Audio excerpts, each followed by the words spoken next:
നാരായണം നമസ്കൃത്യ നരം ചൈവ നരോത്തമം ദേവീം സരസ്വതീം വ്യാസം തതോ ജയമുദീരയേ. അർത്ഥശാസ്ത്രമിദം പുണ്യം ധർമ്മശാസ്ത്രമിദം പരം മോക്ഷശാസ്ത്രമിദം പ്രോക്തം വ്യാസേനാമിത ബുദ്ധിനാ.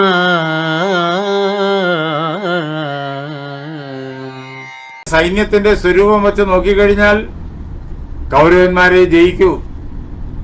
വലിയ വിപുലമായ സൈന്യം, വിപുലമായ സന്നാഹം, പ്രഗത്ഭരായിരിക്കുന്ന യോദ്ധാക്കളുടെ ആധിക്യം ഭൗതിക മണ്ഡലത്തിൽ കൂടി നാം ചിന്തിക്കുമ്പോൾ ജയിക്കാനുള്ള സർവ്വസാധ്യതകളും കൗരവന്മാർക്കാണ്.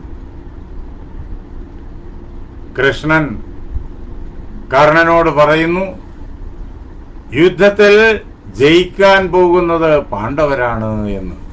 തന്റെ ദൃഢനിശ്ചയം അത് തൻ്റേതാണ് എന്ന് വാക്കുകൊണ്ട് പറയാതെ, അങ്ങനെ അഹങ്കരിക്കുകയും ചെയ്യാതെ കൃഷ്ണൻ കൃത്യമായി പറഞ്ഞു കേൾപ്പിക്കുന്നു. പാണ്ഡവരാണ് ജയിക്കേണ്ടത്, യുധിഷ്ഠിരനാണ് കിരീടം വെക്കേണ്ടത് എന്നുള്ള കാര്യങ്ങൾ കർണൻ പറഞ്ഞു കഴിഞ്ഞിരിക്കുന്നു.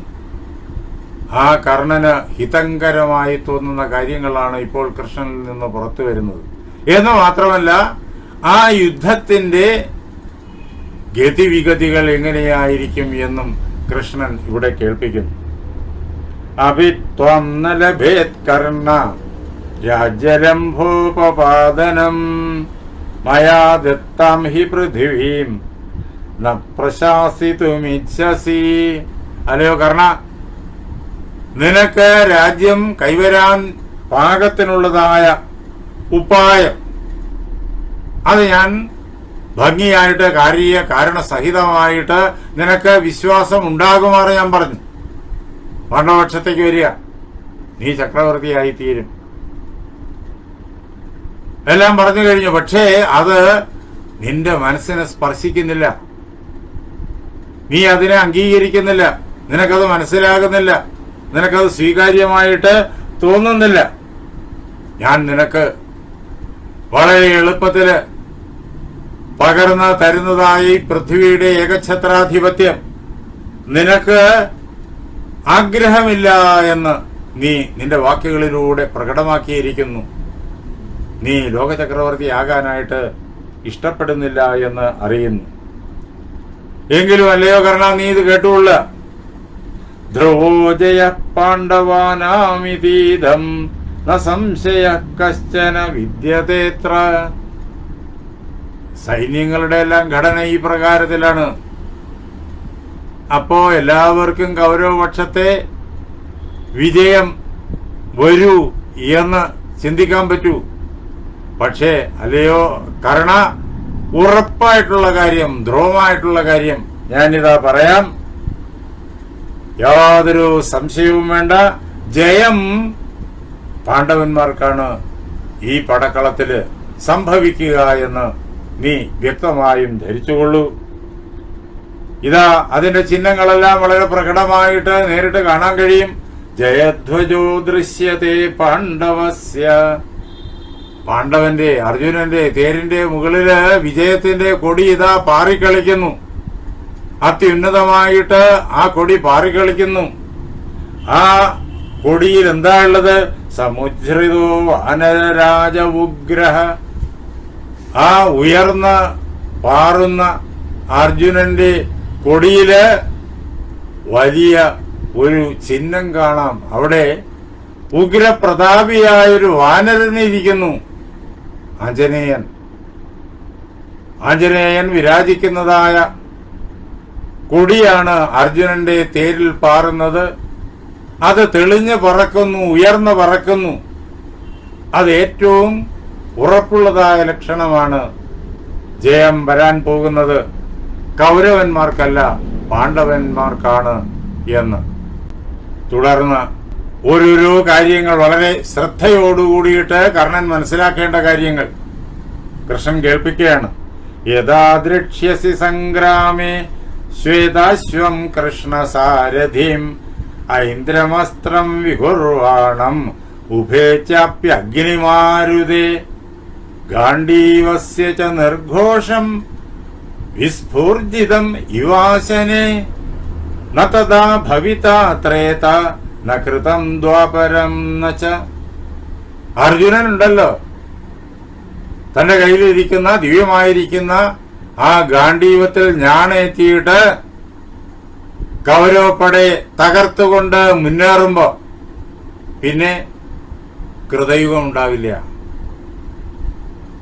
കൃതയുഗം ധർമ്മം 4 പാദങ്ങളിൽ നിലനിൽക്കുന്ന യുഗമാണ്. ആ കൃതയുഗം ഉണ്ടാവില്ല. അർജുനൻ ആക്രമിച്ച് കടന്നു വരുമ്പോഴേക്കും നിനക്ക് കൃതയുഗത്തെ കാണാൻ പറ്റൂല, നിനക്ക് ത്രേതായുഗത്തെ കാണാനും പറ്റൂല. ധർമ്മം 3 പാദങ്ങളിൽ നിലനിൽക്കുന്നു, അതിനെ നിനക്ക് കാണാൻ പറ്റൂല. ധർമ്മത്തോടൊപ്പം അഹിംസയും ശാന്തിയും ഒക്കെ നിറഞ്ഞു നിൽക്കുന്ന യുഗങ്ങളാണിതെല്ലാം, കൃതവും ത്രേതയും. പിന്നെയോ ദ്വാപരവും നിനക്ക് കാണാൻ പറ്റില്ല. പിന്നെന്താ ഉള്ളത്? ന തഥാ ഭവിത ത്രേത ന കൃതം ദ്വാപരം ന ച. സത്യയുഗം ഉണ്ടാവില്ല, സത്യയുഗത്തെ കാണാൻ പറ്റൂല, ത്രേതായുഗത്തെ കാണാൻ പറ്റൂല, ദ്വാപരയുഗത്തെ കാണാൻ പറ്റൂല. പിന്നെ ഏതാ കാണാൻ പറ്റുക? കലിയെ മാത്രമേ കാണാൻ പറ്റൂ. പാണ്ഡവന്മാരെ ആക്രമണം തുടങ്ങിക്കഴിഞ്ഞാൽ പിന്നെ കൗരവ പടയിൽ കൂട്ടവിനാശമായിരിക്കും. പാണ്ഡവരുടെ എണ്ണത്തെ കണക്കാക്കണ്ട, അവരുടെ സൈന്യത്തിന്റെ എണ്ണം കുറവാണെന്നുള്ളതിലും സന്തോഷിക്കണ്ട. അർജുനൻ ഗാണ്ഡീവവുമായിട്ട് മുന്നേറുന്ന അവസരത്തില് കൗരവപ്പടയിൽ കൂട്ടവിനാശമായിരിക്കും. കലി മാത്രമേ അവിടെ ഉണ്ടാവുള്ളൂ. കലി എന്നാൽ കലഹം, അത് മാത്രമേ ഉണ്ടാവുള്ളൂ. അതാണ് കൗരവപ്പടയെ കാത്തിരിക്കുന്നത് എന്നറിഞ്ഞുകൊള്ളൂ. എപ്പോഴാണോ അല്ലയോ കർണ, യഥാ ദ്രക്ഷ്യസി സംഗ്രാമേ, പടക്കളത്തിൽ നീ ഇത് കാണുന്നത്. ഏത്? അർജുനനെ കാണുന്നത്. എങ്ങനെയുള്ള അർജുനനെ കാണുന്നത്?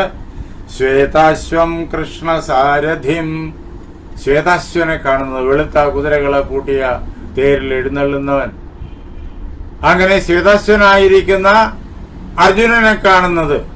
അർജുനൻ തെളിഞ്ഞ മനസ്സോടുകൂടിയവനാണ്. ഭഗവാൻ കൃഷ്ണനെ തന്റെ സർവസ്വമായി കാണുകയും ആ കൃഷ്ണന്റെ വാക്കുകളെ ഒരു വ്യത്യാസവും കൂടാതെ പരിപാലിക്കുകയും ചെയ്യുന്നവനാണ്. അങ്ങനെ അർജുനന്റെ അകവും പുറവും എല്ലാം സാത്വിക ഗുണ സമ്പന്നം തെളിഞ്ഞത്. അങ്ങനെയുള്ള ആ അർജുനന്റെ തേരില് വിരാജിച്ച് ആ തേരിനെ തെളിക്കുന്നതാരാ? കൃഷ്ണ സാരഥിം. സാരഥിയായി വിളങ്ങുന്നത് കൃഷ്ണനായിരിക്കും. കൃഷ്ണൻ തെളിക്കുന്ന തേരിലാണ് പടക്കളത്തിൽ അർജുനൻ മുന്നേറുക. എന്നിട്ട് അർജുനൻ എന്ത് ചെയ്യും? ഇന്ദ്രാസ്ത്രത്തെ അർജുനൻ ഉയർത്തും. അതേപോലെ തന്നെ ആഗ്നേയാസ്ത്രത്തെ അർജുനൻ പ്രയോഗിക്കും. അതേപോലെ മാരുതാസ്ത്രത്തെ അർജുനൻ പ്രയോഗിക്കും. അങ്ങനെയുള്ളത് ദിവ്യാസ്ത്രങ്ങൾ അർജുനൻ പ്രയോഗിക്കും. അതിന്റെ മുന്നിൽ പിടിച്ചു നിൽക്കാനായിട്ട് ഈ ലോകത്തിൽ ഒരു ശക്തിക്കും സാധ്യമല്ല. അതാണ്. പിന്നെ അവിടെ കലി മാത്രമേ ഉണ്ടാവുള്ളൂ. ഗാണ്ഡീവത്തിന്റെ ആരെയും ഭയപ്പെടുത്തുന്നതായ ഉഗ്രമായ നാദം അവിടെ എങ്ങും മുഴങ്ങിക്കേൾക്കും. ഏതുപോലെയുള്ള നാദം? വിസ്ഫോർജിതം ഇവാശനേ, ഇടിമുഴുക്കം പോലെ അങ്ങേയറ്റം വർദ്ധിച്ചതായ, ആരുടെ ഹൃദയത്തെയും ത്രസിപ്പിക്കുന്നതായ ഗാണ്ഡീവത്തിന്റെ ഘോഷം മുഴങ്ങി നിൽക്കും. അപ്പോൾ ന തഥാ ഭവിത ത്രേത ന കൃതം ദ്വാപരം ന ച. കൃതവും ഉണ്ടാവില്ല, ത്രേതയും ഉണ്ടാവില്ല, ദ്വാപരവും ഉണ്ടാവില്ല. പിന്നെന്താ? കലിയേ ഉണ്ടാവുള്ളൂ. സമ്പൂർണമായ സംഹാരം, കൗരവ പടയുടെ സംഹാരം. അതാണ് കൃഷ്ണസാരഥിയായിരിക്കുന്ന അർജുനൻ ചെയ്യാൻ പോകുന്നത്. എന്ന് മാത്രമല്ല, യഥാ ദ്രക്ഷ്യസി സംഗ്രാമേ കുന്തിപുത്രം യുധിഷ്ഠിരം. പടക്കളത്തില് കുന്തിയുടെ മൂത്ത മകനായിരിക്കുന്ന യുധിഷ്ഠിരനെ നീ എപ്പോഴാണോ നേരിട്ട് കാണുന്നത്, അപ്പോൾ നിനക്ക് എന്താ കാണാൻ കഴിയുക എന്നുള്ളത് അറിയോ?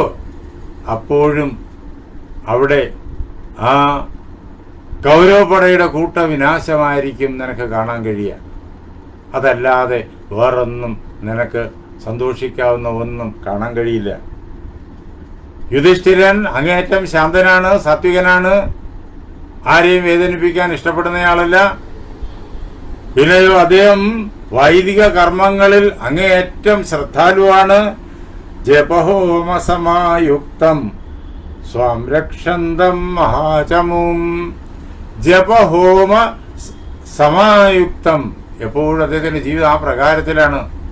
ഭഗവത് നാമ ജപം, അതേപോലെ തന്നെ ഹോമാദികൾ, വേദങ്ങളിൽ പറഞ്ഞു വച്ചിരിക്കുന്നതായ ഹോമാദികൾ, ലോകത്തിനു മുഴുവൻ ഐശ്വര്യം പകരാനുള്ളതായ ഈശ്വരീയമായ കർമ്മങ്ങൾ, അതെല്ലാം ചെയ്യുന്നതിൽ എപ്പോഴും തൽപരനായിരിക്കുന്ന യുധിഷ്ഠിരൻ പടക്കളത്തിൽ വരുമ്പോ ജപവും ഹോമവും അല്ല ചെയ്യാൻ പോണേ. പിന്നെയോ തന്റെ വലുതായിരിക്കുന്ന സൈന്യത്തെ അദ്ദേഹം സമ്പൂർണമായും രക്ഷിക്കും.